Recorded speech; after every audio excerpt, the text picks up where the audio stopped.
एक बार की बात है, श्रावस्ती के एक अत्यंत निर्धन और समाज में निम्न माने गए कुल में गौतमी तिस्सा नाम की युवती थी।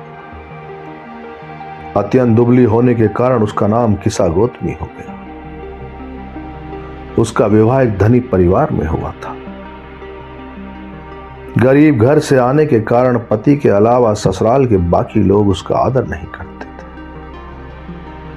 लेकिन जब उसने एक सुंदर पुत्र को जन्म दिया तो वह परिवार के सभी लोगों की चहेती हो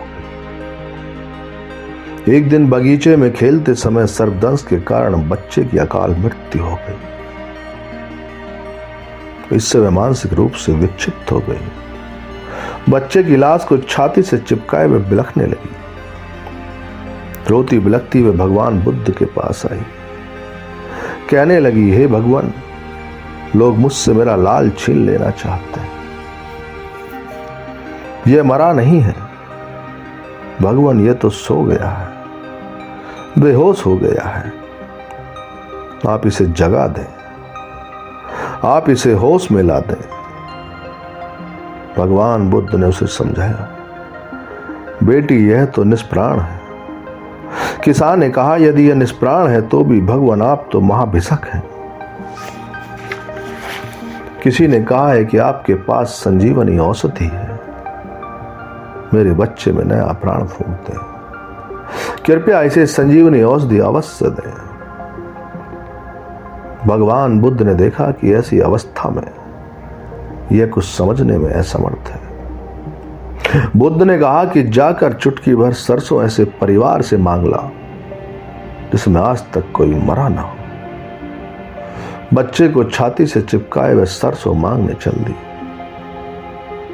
पूरे दिन श्रावस्ती में भटकती रही, लेकिन एक भी घर ऐसा नहीं मिला जिसमें कोई मरा ना हो। वह लौटकर भगवान बुद्ध के पास आई। बुद्ध ने देखा कि अब इसकी मनोस्थिति समझाने लायक है। भगवान बुद्ध ने उसे समझाया, मृत्यु सभी प्राणियों का अनिवार्य धम स्वभाव है। केवल गांव वालों का नहीं, केवल नगर वालों का नहीं, केवल एक कुल के लोगों का ही नहीं, यह तो देवताओं समेत सभी लोगों का धम स्वभाव है। सभी अनित्य धर्मा है, सभी मरण धर्मा है। इस सच्चाई को जो नहीं समझते वे पुत्रों, पशुओं और धन संपत्तियों के प्रति आसक्त रहते हैं, मोह मूढ़ता में आसक्त रहते हैं। जैसे नदी में एकाएक आई हुई बाढ़ गहरी नींद में सोए हुए गांव को बहा ले जाती है, वैसे ही इन प्रमत्त आसक्त लोगों को मृत्यु बहा कर ले जाती है। कोई इस मोह निद्रा से जागे, अपने भीतर अनित्य बोध जगाए, उदय वय का दर्शन करे, तो ही मृत्यु दुख से सदा सदा के लिए मुक्त हो सकता है। 100 वर्षों तक बिना उदय व्यय का अनुभव किए जीने की अपेक्षा उदय व्यय का अनुभव करते हुए केवल एक दिन का जीवन ही अधिक श्रेष्ठ है, श्रेष्ठकर है। किसा गौतमी को तथागत के धम्म ज्ञान को सुनकर उदय व्यय इस अनित्य धर्म का अपने भीतर सम्यक दर्शन हुआ। वहीं उसी अवस्था में निर्वाण का साक्षात्कार हुआ।